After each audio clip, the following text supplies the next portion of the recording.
Hey guys, we're here with the 3D printed bell siphon. There it is right there. I'm gonna watch it drain. I think it's about to start siphon action right now. See it?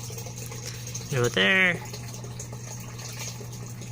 And then it starts going down. So right now,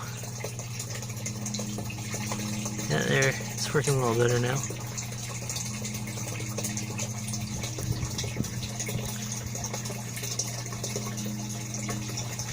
There's no gravel guard right now, just because it's a pretty small container. Woo. And yeah, it seems to work fine without it. Definitely works better than the old drain that I have around here somewhere. Oh, yeah, better than this guy.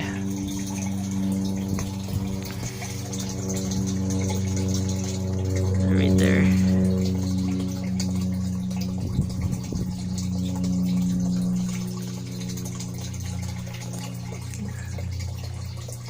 So that's almost empty right now. You can't really see it,